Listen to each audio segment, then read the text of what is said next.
بسم اللہ الرحمن الرحیم۔ السلام علیکم ناظرین، آپ دیکھ رہے ہیں پروگرام انفیکٹ اور میں ہوں آپ کی ہوسٹ آمنہ طاہر۔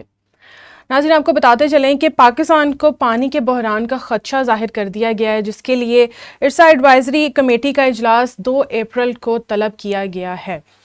ساتھ ہم بات کریں گے محسن نقوی کے سمیت 7 سینیٹرز پنجاب کی جنرل نشستوں پر بلا مقابلہ منتخب ہو چکے ہیں۔ یہ چمتکار کیسے ہوا ہے، یہ بھی تفصیلات آپ کے سامنے رکھتے ہیں، اور اس کے علاوہ ہم بات کریں گے ایران سے گیس خریدنے پر پابندیاں کیسے لگ سکتی ہیں پاکستان پر، اس کی کیا وجہ ہے، کیوں ایسا ہو سکتا ہے۔ یہ تمام ٹاپکس ہم نے آج ڈسکس کرنے ہیں اپنے پروگرام میں، اور ہمارے ساتھ ہمارے سینئر اینالسٹ موجود ہیں عبدالمجید ساجد صاحب۔ محسن نقوی کے ساتھ ساتھ 7 اور سینیٹرز ہیں جو بلا مقابلہ سینیٹر بن چکے ہیں، منتخب ہو چکے ہیں۔ آپ کیا کہتے ہیں اس بارے میں؟ جی، یہ بس جنہوں نے باقی لوگوں نے پارٹیز میں سے کاغذات جمع کرائے تھے وہ واپس لے لیے ہیں، تو پھر ایک امیدوار رہ گئے، یعنی 7 جنرل نشستیں تھیں پنجاب کی، تو پی ٹی آئی کے لوگوں نے بھی جو ہے وہ واپس لے کے، اور نون لیگ کے لوگوں نے بھی، یہاں تو نون اور پیپلز پی ٹی آئی کا ہی مقابلہ تھا کہہ لیں، تو الیکشن نہیں ہوئے، کوئی ایک طرح کی آپ کہہ لیں کوئی انڈرسٹینڈنگ ہوئی ہے، اور وہ انڈرسٹینڈنگ ہوتی رہتی ہے سیاست میں، اسی طرح ہی ہوتا ہے کہ جس طرح پہلے جے یو آئی نے جو ہے وہ پیپلز پارٹی کے ساتھ جو ضمنی الیکشن ہوئے تھے سینٹ کے، اب دوسری طرف موقف ان کا اور ہے، سیاست اور ہے، لیکن جہاں پر جو انڈرسٹینڈنگ بنانی ہو وہ بنا لیتے ہیں، یعنی کہ جنہوں نے بنانی ہو وہ بنا لیتے ہیں، جہاں جس کو سوٹ کرتا ہے وہاں وہ بنا کے اپنی سیٹ پکی کرتے ہیں۔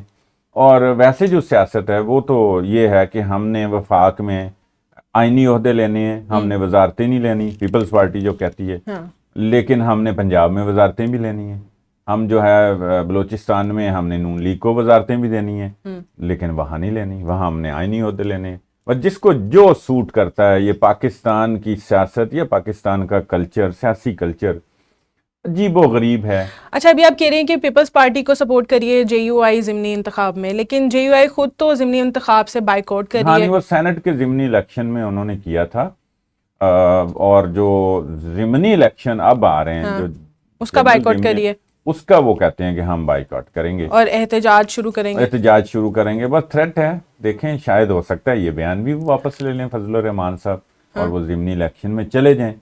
یہ میسیج دے رہے ہیں، ابھی تک تو وہ میسیج دے رہے ہیں، رمضان یہ بھی میسیج گزر تو رہا ہے۔ پہلے بھی آیا تھا کہ اگر انہوں نے لانگ مارچ شروع کر دیا تو پھر تو حکومت کے لیے مشکل ہو جائے گا۔ ہاں، پھر وہ کہتے ہیں 5 مہینے حکومت وہ مشکل گزارے گی، اور اس کے بعد جو ہے نا یہ گھر کو چلی جائے گی، لیکن یہ سیاست ہے، یہاں اس طرح نہیں ہوتا، یہ چلیں گے، ٹائم گزاریں گے، سیاست ابھی اتنی جلدی نہ تو الیکشن پاکستان میں ہونے لگے ہیں، نہ حکومت جو ہے وہ جانے لگی ہے۔ اپوزیشن کا کام ہے احتجاج کرنا، اس لیے بلا مقابلہ منتخب کیا جا رہا ہے، جس میں محسن نقوی صاحب ہیں، احد چیمہ بھی ہیں، حامد خان بھی ہیں، ان کے علاوہ ناصر محمود بھی شامل ہیں، اور طلال چودھری بھی ہیں، یعنی کہ انڈرسٹینڈنگ اچھی خاصی ہو چکی ہے۔ جی، اسی طرح ہی ہوتا ہے، اسی طرح ہوتا ہے، وہ ان کا کوئی ورنہ مقابلہ ہوتا ہے، الیکشن ہوتا تو وہ جو ہے نا کوئی نہ کوئی سیٹ ایک آدھ اوپر نیچے ہو سکتی تھی، کہیں پہ ووٹنگ اس طرح ہوتی نا، ووٹنگ میں تو کوئی وہ نہیں ہوتا، کوئی ادھر بھی ووٹ دے سکتا تھا، کوئی ادھر بھی، تو انہوں نے اپنی اپنی سیٹیں پکی کی ہیں، بس جنرل الیکشن کی پنجاب کی جو تھی 7، اس پہ بلا مقابلہ کہہ لیں یہ منتخب ہو گئے۔ ہاں جی، اور امیر جماعت اسلامی پاکستان کے لیے انتخاب کا عمل جاری ہو چکا ہے۔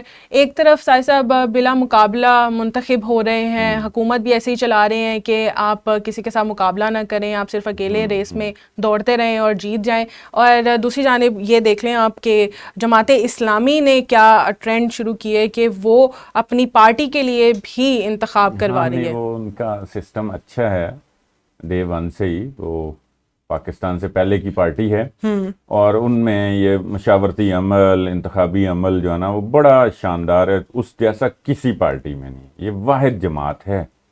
دوسری طرف ہم مذہبی جماعتوں کو بھی دیکھیں تو طاہر القادری تاحیات وہ اس کے اپنے پارٹی کے ہیڈ ہیں، جی، فضل الرحمان جو ہیں وہ عرصہ دراز سے ان والد صاحب کے بعد وہی چلے آ رہے ہیں، جی، وہی رہیں گے جو بھی اس کے صدر ہیں، یا وہ ان کو امیر کہا جاتا ہے۔ ہاں جی، واحد جماعت اسلامی ہے جس میں انتخاب ہوتا ہے، اور ان کا ایک سسٹم ہے اور وہ انتخاب بریچ نہیں ہوتا، اس میں کوئی کسی قسم کی اس طرح کی کوئی ساز باز نہیں ہوتی ابھی تک۔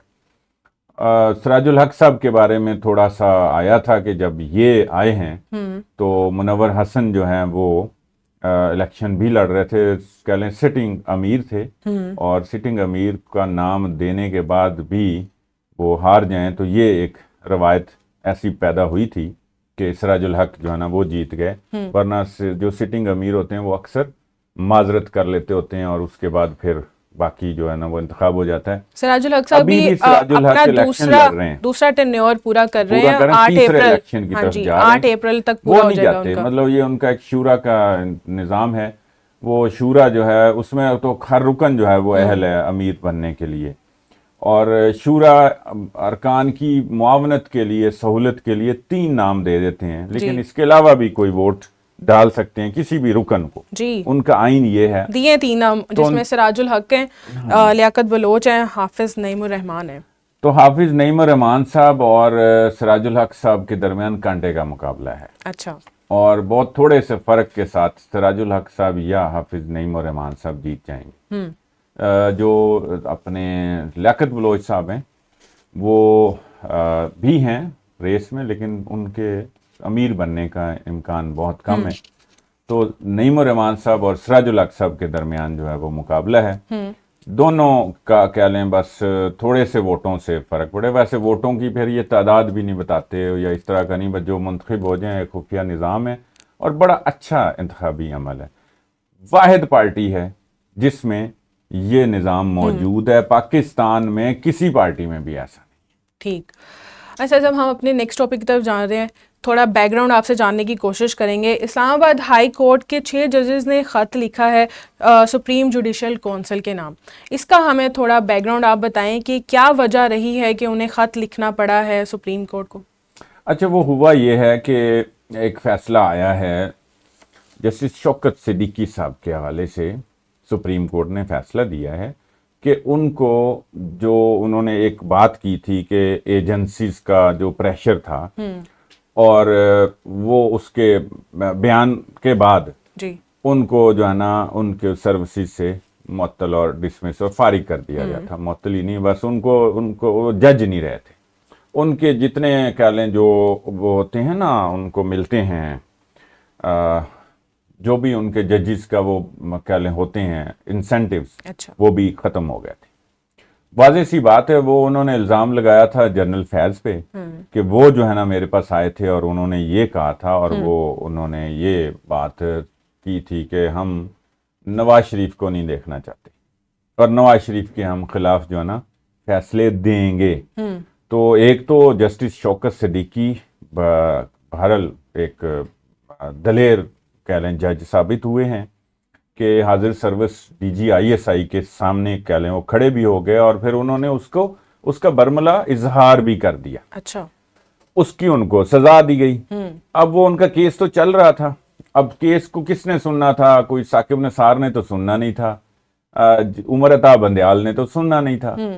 یہ تو ان کی خوش قسمتی کہ جسٹس فائز عیسیٰ آ گئے اور انہوں نے کیس جو ہے وہ سن کے تو ان کے حق میں یہ فیصلہ دیا کہ یہ ان کے ساتھ ایک تو غلط ہوا اور ان کو بہرحال جج کے طور پہ تو نہیں بحال کیا، جو بھی ان کی سروسز تھیں، کہہ لیں آدھا فیصلہ ہوا، لیکن ان کے جو باقی جج کے جو انسینٹیوز ہوتے ہیں اور پینشنز وغیرہ تو وہ ان کی چلتی رہے گی۔ اس کے بعد ایک بحث شروع ہوگی کہ یہ جو تحقیقات ہوئی ہیں نا جسٹس شوکت صدیقی صاحب کے حوالے سے، اور جو فیصلہ آیا ہے یہ 6 ججز نے کہا ہے کہ یہ ٹھیک ہے، ہم اس کی حمایت اور سپورٹ کرتے ہیں، لیکن یہ کہ ہمیں بتایا جائے کہ اس کا کون یعنی ذمہ دار ہے، اور آئندہ کے لیے بھی اگر کوئی پریشر ہو تو اس کے لیے پھر کیا طریقہ کار اختیار کیا جائے، ہمیں رہنمائی دی جائے۔ کہیں آپ یہ کہہ سکتے ہیں کہ وہ ایک طرح کا یہ چاہ رہے ہیں کہ اب بھی کوئی پریشر ہوگا ان پہ، اور اس پریشر میں اگر وہ شوکت صدیقی صاحب والے فیصلے کی روشنی میں ان کو بھی رہنمائی دی جائے کہ وہ کیا کریں، وہ کیا طریقہ کار اختیار کریں۔ یہ اس حوالے سے جو ہے نا وہ انہوں نے خط لکھا ہے سپریم کورٹ نے اس پہ پھر لیکن ہم نے ماضی میں ایسا کچھ نہیں دیکھا، اور یہ جو آپ کہانی بتا رہے ہیں ہمیں، جو پورے خط کا متن آپ پیش کر رہے ہیں، تو یہ کس طرف جا رہا ہے سر صاحب؟ اچھا، یہ کوئی پہلے کبھی نہیں ہوا تھا، اب یہ کچھ چیزیں بہت نئی نئی ہو رہی ہیں اور کچھ اچھی بھی ہیں. اگر اس طرح کی چیزیں آئیں گی سامنے تو یہ جو ایک کیا لیں جن کا سیاست سے کوئی تعلق نہیں ہے، جن اداروں کا، اور غیر سیاسی ادارے ہیں، یا ان کا جو کام ہے وہ اپنا کام کریں گے، اس پہ توجہ دیں گے اور وہ یہ اس طرح کی ٹانگ نہیں اڑائیں گے کہیں پہ. جی، اس کا ایک تو یہ فائدہ ہے، اس کو چلنا چاہیے. دوسرا اس میں اب یہ ہے کہ آج ہی اس کی میاں داؤد ایڈوکیٹ ہمارے دوست ہیں، انہوں نے درخواست دائر کی ہے. جی، انہوں نے کہا ہے کہ جی اس میں ایک تو یہ طے شدہ منصوبہ تھا، یہ جو 6 ججز نے یہ خط لکھا ہے، اور دوسرا انہوں نے مطالبہ کیا ہے کہ فل کورٹ جو ہے نا اس کا اوپن کورٹ ٹرائل ہونا چاہیے. فل کورٹ تو اجلاس ہو گیا ہے، ختم بھی ہو جی گیا ہو گیا ہے، وہ ختم ہو گیا ہے، ابھی اس کا اعلامیہ جاری ہوگا تو معلوم ہاں ہوگا پھر کہ پتہ آگے چلتا ہے کہ کیا کوئی اب جی اس میں رہنمائی کیا دی جا رہی ہے آئندہ کے لیے. یہ ہے بہت اچھی بات، جی یہ ہونا چاہیے. یہ ماضی کی بھی بات آ گئی اور آئندہ کے لیے بھی جو اس طرح کے ادارے ہیں ہمارے خفیہ ادارے بھی ہیں، اور جو بھی ایجنسیز کہہ لیں، اور ان کے سربراہان جو ہیں وہ اپنا کام کریں گے اور کورٹ کو اپنا کام کرنے دیں گے اور سیاستدانوں کو اپنا کام کرنے دیں گے، تو یہ بات کو چلنا چاہیے، چلنے دینا چاہیے. جی اگر اس وقت شوکت عزیز صدیقی پہ پریشر تھا تو یہ جو خط ہے نا یہ بتا رہا ہے کہ ان پہ بھی کوئی پریشر ہے یا ہو سکتا ہے. ویسے انہوں نے بڑے محتاط سے انداز میں خط لکھا ہے، پریشر ہی ہے. اور یہ بہتری ہے تاکہ قانون اپنا راستہ اختیار کرے، ادارے اپنا راستہ اختیار کریں، اور سیاستدان جو ہیں وہ اپنا راستہ اختیار کریں، تبھی اس ملک کی بہتری ہو سکتی ہے. جی اب کوئی آتا ہے اعلامیہ تو پتہ چلے گا، پھر اس پہ بات ہو سکتی ہے. کورٹ کا معاملہ ہے، اتنی بات ہو سکتی ہے، اتنی ہی بات کر سکتے ہیں، کیونکہ جتنا ہمیں معلوم ہے ہم اتنی ہی بات کر سکتے ہیں. پاکستان کو سیاسی طور پر تو مشکلات ہیں، اور ہم دیکھتے ہیں کہ مہنگائی کی طرف سے بھی کافی زیادہ عوام کے اوپر آئے دن بجلیاں گرائی جا رہی ہوتی ہیں، اور اب پاکستان کو پانی کا بھی بحران اور اس کا بھی شکار ہونے لگا ہے. پاکستان کیا کر سکتے ہیں آپ سائی صاحب؟ ہم اچھا، وہ بحران تو پاکستان کا یہ ہے ہی ہے اور ہر سال ہی آتا ہے، لیکن اس سال چلیں یہ اچھا ہوا کہ اس کے لیے جو ارسا ایڈوائزری کمیٹی ہے اس کا قبل از وقت اجلاس بلا لیا گیا. جی 2 اپریل کو اجلاس بلایا گیا. کہا یہی گیا ہے کہ جو اپریل میں آ رہا ہے نا جی، جو اس میں کو 25% شارٹ فال ہوگا پانی کا، یعنی خطرہ ہے. اور جون جب آ جائے گا تو یہ جو بحران ہے یا جو خدشہ ہے اور پانی کی کمی کا جو خطرہ ہے یہ مزید شدت اختیار کر جائے گا. جی تو منگلا اور چونکہ تربیلا میں جتنے پانی کا ذخائر ہے وہ بھی ختم ہو جائے گا، وہ ختم ہو سکتے ہیں اگر بارشیں نہ ہوئیں. یہ بھی جی خدشہ ہے، بالکل ہے. اور بارشیں ہوتی ہیں نہیں ہوتی ہے تو اللہ بہتر جانتا ہے. تو اگر بارشیں نہیں ہوتی تو پھر یہ تربیلا اور منگلا کا اگر پانی ختم ہی ہو جانا ہے تو پھر تو بنجر ہونے جا رہے ہیں ہم. تو اس کا اب کوئی بندوبست ہونا چاہیے. ویسے بھی پانی کا بہاؤ جو ہے دریاؤں میں وہ بھی کم ہے، بہت کم ہے. چناب میں تو نہ ہونے کے برابر ہو گیا ہے. تو یہ جتنا اب کہہ لیں کمی کا سامنا ہے نا پانی بالکل ایسے ہی ہے. اس پہ کام تو کرنے کی ضرورت ہے. کیونکہ پہلے لاہور میں پانی کو زمین سے نکالنے کے لیے 30 سال قبل جو بور کیا جاتا تھا وہ 200 فٹ تک کرنا پڑتا تھا، اور اب 800 فٹ تک کرنا پڑتا ہے. یہ جو زیر زمین پانی ہے وہ تو اور بھی زیادہ جو ہے نا ناپید ہوتا جا رہا ہے. بہرحال یہ اللہ کو کیا منظور ہے، آنے والے وقت میں ہمیں اس کے اوپر کوئی کام کرنا چاہیے، باقاعدہ کرنا چاہیے. ابھی چند دن پہلے نا پانی کا یوم جو عالمی یوم ہوتا ہے نا، یہ وہ منایا گیا، وہ بھی منایا گیا، اور دنیا میں اس پہ یقیناً جو ہے نا کنسرن ہیں. لیکن ہمارے ہاں تو یہاں ہم سیاست سے نہیں نکلتے، ہم سائفر سے نہیں نکلتے، اور ہم اپنے یہ اس طرح کے انتخابات اور لوگوں کی وفاداریاں تبدیل کرنے پہ لگے رہتے ہیں. سارا فوکس، سارا بجٹ، سارا کا سارا جو ہے نا وہ یہاں پہ ہو رہا ہے. اور جو اصل مسائل ہیں وہ تو یہ مسئلے ہیں نا جی، اور مہنگائی مسئلہ ہے، معیشت کا ایشو ہے، اور یہ اس طرح کے پانی کا بحران جو سامنے آ رہا ہے اگر یہ بڑھ گیا تو پانی پینے کا بھی مسئلہ ہے. پانی پینے کا بھی ملنا مشکل ہوتا جا رہا ہے، گہرا ہوتا جا رہا ہے. تو بس یہ دنیا کے اور انسانوں کے اپنے ہاتھوں کا یہ جبکہ کیا ہوا۔ تربیلا میں 3 لاکھ ایکڑ فٹ تک پانی ذخیرہ کیا جا سکتا ہے اور منگلا میں 1 لاکھ جمع کیا جا سکتا ہے پانی، لیکن پھر بھی آپ دیکھ لیں کہ اگر جون تک بارشیں نہیں ہوئیں جی، تو یہ بھی ختم یہ ہو جائے ختم گا۔ ہو جائے گا، تو بس پھر تو اللہ ہی حافظ ہے۔ یعنی کہ سوچنے کی بات ہے جی، پاکستان برف باری کے لیے۔ بھی بہت کم ہوئی ہے، یہ بھی قدرت کی طرف سے ہمیں دیکھیں نا تحفہ ملتا ہے۔ پاکستان میں ہر طرح کا سیزن ہے، عمران خان صاحب تو 12 موسموں کا ذکر کرتے ہیں، لیکن کوئی چلیں جتنے بھی ہیں تو وہ ہمیں برف باری بھی اس دفعہ جو دسمبر اور جنوری تھی نا اس میں کم ہوئی ہے۔ اب وہ آگے گرمی پڑ رہی ہے، اپریل میں وہ اس کا پانی بھی آتا ہے، وہ پگھلتے ہیں، تو مزید بارشیں اگر نہیں ہوتی تو پھر بڑا بحران کا سامنا کرنا پڑ سکتا ہے۔ پاکستان کو پانی نہیں مل رہا اور جہاں پر پانی موجود ہے اس کو فلٹر کیا جاتا ہے، اور فلٹر کے بھی نقصانات ہیں جو عالمی ادارہ صحت جو ہے جی ہاں۔ WHO اس نے کہہ دیا ہے کہ فلٹر والے پانی میں بھی نقصانات ہیں اور وہ بھی آپ کو نقصان پہنچا سکتے ہیں۔ ہاں، وہ نئی تحقیق سامنے آئی ہے WHO کی، اور وہ یہ کہتے ہیں کہ پہلے تو ساری قوم جو ہے وہ فلٹر پانی کی طرف جا رہی تھی، اور ہم بھی فلٹر پانی پینے کی کوشش کرتے ہیں۔ اب یہ آ رہا ہے کہ فلٹر چونکہ جو ہے نا وہ جیسے RO پلانٹس ہیں یہاں بھی لگے ہوئے ہیں، ریورس اوسموس کہا جاتا ہے RO پلانٹ، جی وہ کہتے ہیں کہ یہ جو ایک تو جو نجاست اور کثافت والے جو اس میں ذرات ہوتے ہیں وہ ان کو صاف ختم کرتا ہے، تو اب تحقیق یہ کہتی ہے کہ اس کے ساتھ ساتھ جو فائدہ مند معدنیات ہیں نا ان کو بھی وہ ختم کر دیتا ہے۔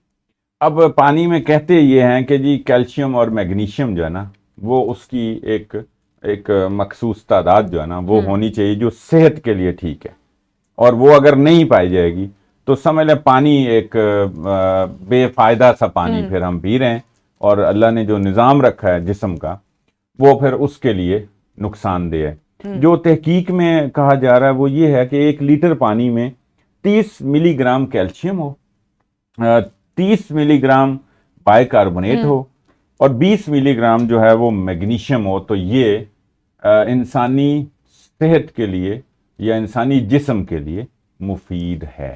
جی، اور اگر یہ نہیں ہے، جس طرح کہا جاتا ہے کہ یہ جو فلٹر واٹر پلانٹ ہیں یہ جو ہیں یہ تو ان کو میگنیشیم کو یا کاربونیٹ کو اور کیلشیم کے بھی جو ہیں اس میں معدنیات ان کو بھی وہ جو ہے نا ختم کر دیتا، تو پھر پانی کے اندر تو وہ تاثیر، وہ طاقت، وہ اس کا جو فوائد ہیں وہ رہ ہی نہیں جاتے۔ اب ساتھ ہی کیا اب دیکھیں مشورے کیا اتنی دیر تک ہم پتہ نہیں کیا، یا تو دنیا میں ریسرچ ذرا کم ہو گئی ہے، اتنی دیر تک یہ پی رہے ہیں، اس کے نقصانات سامنے بھی آ رہے ہیں، جی، لوگوں کے جوڑوں کے درد، لوگوں کے پیٹ کے امراض، باڈی کے دیگر جو اس کے لیے جتنا پانی چاہیے اور اس میں یہ تمام معدنیات ہوں تو اس میں لوگ تھک جاتے ہیں، چلتے نہیں ہیں، اور ان میں وہ قوت ہی نہیں ہوتی، تو یہی وجہ ہے۔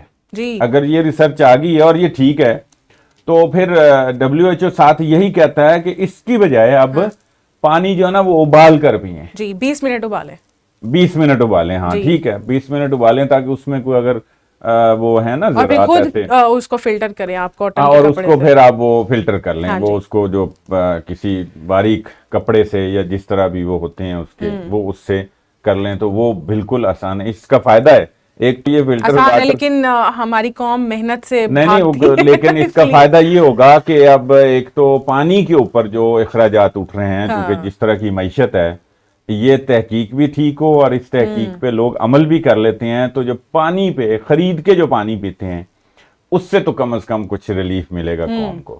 یہ WHO کا ہی کہہ لیں احسان ہے، اور ہم جو ہے نا خود پانی بوائل کر کے اس کو جو بھی اس کو صاف کر کے تو وہ اور پانی پئیں۔ بچاؤ کی بھی ایک تحریک شروع کرنی چاہیے کیونکہ پانی آلریڈی بہت کم ہو رہا ہے کم ملک ہو میں۔ رہا ہے ہر لحاظ سے، اور بس یہ اس کے لیے ہمیں ڈیمز کی طرف جانا پڑے گا۔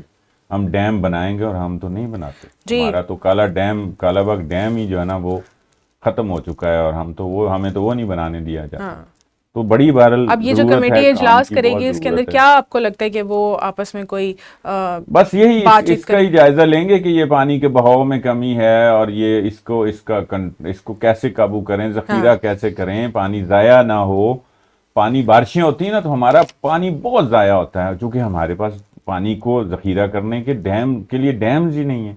ہمیں ڈیمز بنانے چاہیے. یہ اس کا ہی مشورہ دیں گے، اور کیا مشورہ دیں گے؟ جو پانی ہے ذخیرہ اس کو بچانے کی کوشش کریں گے، اور آنے والے خطرے کے لیے ڈیمز بنائیں گے. اور اس کے علاوہ تو کوئی، پانی کو ذخیرہ کرنا ہے، بچانا ہے، تاکہ ہمیں پورا سال پانی جو ہے نا وہ مل سکے، ہمیں بھی اور ہمارے زراعت کو بھی. ٹھیک ہے صاحب، یہاں پہ بریک لیتے ہیں اور اس کے بعد ہم اپنے نیکسٹ ٹاپک کی طرف جاتے ہیں. ناظرین ملتے ہیں ایک بریک کے بعد. ویلکم بیک ناظرین. بریک میں ہمیں میاں داؤد ماہر قانون نے جوائن کیا ہے. انہیں کی جانب بڑھتے ہیں اور جاننے کی کوشش کرتے ہیں کہ انہوں نے جو درخواست دی ہے اس کی وجہ کیا بنی ہے. السلام علیکم میاں داؤد صاحب. وعلیکم السلام بیٹے. جی، آپ نے درخواست دائر کی ہے سپریم کورٹ میں 6 ججز کے خط کے حوالے سے. آپ سے یہ جاننا چاہیں گے کہ آپ کو کیا سمجھتے تھے، آپ اس کی ضرورت کیوں پیش آئی ہے؟ دیکھیے، میں یہ سمجھتا ہوں کہ اسلام آباد ہائی کورٹ کے یہ 6 جج صاحبان جو ہے دانستہ طور کے اوپر، غیر دانستہ طور کے اوپر تحریک انصاف کے بیانیے کے لیے استعمال ہوئے ہیں، جو وجوہات بغیر ثبوت کے، بغیر واقعات کے، بغیر تاریخوں کے، بغیر مقدمات کا حوالہ دیے ہوئے ان اسلام آباد ہائی کورٹ کے جج صاحبان نے اپنے خط میں ذکر کیا ہے. اس سے یہ لگتا ہے کہ یہ ان جج صاحبان کی وجہ سے ہی عدلیہ کی آزادی جو ہے وہ خطرے میں پڑ گئی ہے. اور پھر اس خط کو لے کر جس طریقے سے تحریک انصاف نے یہ دعویٰ کیا کہ یہ خط بیسیکلی تحریک انصاف کا ہی موقف ہے، تو اس سے یہ بات بالکل ثابت ہو جاتی ہے کہ یہ جج صاحبان جو ہے انہوں نے تحریک انصاف کی پچ کے اوپر جا کر اپنی عدلیہ کے خلاف کھیلنے کی کوشش کی. اور پھر آپ آج کی تحریک انصاف کی پریس کانفرنس کا کرکس دیکھیں کہ ان 6 جج صاحبان کا اعتراض جو ہے وہ ایجنسیوں کی مداخلت کے خلاف ہے، ان کے خلاف کارروائی کرنے کا ہے. لیکن انہوں نے مطالبہ یہ کیا تحریک انصاف نے آج کے جی چیف جسٹس اسلام آباد ہائی کورٹ عامر فروخ صاحب جو ہے وہ استعفیٰ دے. تو اس کے بعد تو بلی جو ہے وہ تھیلے سے باہر آ گئی کہ اس خط کے پیچھے کیا مقصد تھا، کیا کہانی تھی. اور ایک طویل عرصے سے تحریک انصاف یہ کوشش کر رہی ہے کہ عمران خان کے اور تحریک انصاف کے مقدمات سے عامر فاروق صاحب جو ہے وہ خود کو الگ کر لیں، تاکہ یہ جج صاحبان جس طریقے سے پہلے تھوک کے حساب سے عمران خان اور پی ٹی آئی کو غیر قانونی طور پر ریلیف دے رہے ہیں، یہ محمد ان کے ہاتھ میں آ سکے، یہ ان کا مقصد تھا. تو ہم نے سپریم کورٹ سے یہ استدعا کی ہے کہ آپ اس معاملے کی انکوائری کروائیں. ان 6 جج صاحبان کو بالکل موقع دیا جاتا دیں کہ یہ آ کے اپنے ثبوت لے کے آئے اور دودھ کا دودھ پانی ہو جائے. اگر یہ جج صاحبان سچے ہیں تو وہ ایجنسیوں کے اہلکاروں کے خلاف کارروائی کی جائے، اور اگر یہ جج صاحبان جھوٹے ہیں تو ان کے خلاف کارروائی کی جائے. اچھا میاں داؤد صاحب، یہ بتائیں، اب فل کورٹ اجلاس تو ہو گیا ہے، اس کا اعلامیہ ابھی تک چونکہ پروگرام سے پہلے تک تو جاری نہیں ہوا تھا، کیا ایکسپیکٹ کر رہے ہیں کہ کیا فیصلہ آنے والا ہے، یا کیا کوئی ہدایت کی جائے گی سپریم کورٹ کی طرف سے؟ میری توقع یہ ہے جی کہ اس معاملے کی انکوائری کروانے کے لیے کوئی نہ کوئی فورم، کوئی نہ کوئی بینچ یا کوئی اور جو مناسب chief justice Pakistan mister justice Qazi Faez عیسیٰ صاحب سمجھیں گے، وہ کوئی نہ کوئی اس کا راستہ نکالیں گے. چاہے وہ کسی اعلامیے کے ذریعے اس بات کی نشاندہی کریں، یا ممکن ہے کل پریکٹس اینڈ پروسیجر ایکٹ کے تحت کمیٹی کا اجلاس ہوا ہے تو وہ اس کے تحت کوئی اس کا حل نکالیں اور اس ہماری درخواست کو فکس کریں. اس معاملے کی تحقیقات ہونی چاہیے اور وہ کسی بھی طور پہ ہونی چاہیے. جو بھی سپریم کورٹ اس کو مناسب سمجھتی ہے، جو راستہ اختیار کرتی ہے، اس کو کوآپریٹ کرنا چاہیے. ہم سب کو کھلے دل سے یہ مطالبہ کرنا چاہیے کہ اس کی تحقیقات کریں. اچھا میاں صاحب، آپ چونکہ ایک دلیر صحافی بھی تھے، ہمارے ساتھ ہی تھے، اور آپ ماشاءاللہ بڑی دلیری سے جو ہے نا آپ نے وکالت بھی کی ہے، اور آپ کوئی 1-2 ججوں کا سر بھی لے چکے ہیں. اب بتائیں کہ ان 6 ججوں کی کیا، ان کا کوئی کیا نظر آ رہا ہے مستقبل؟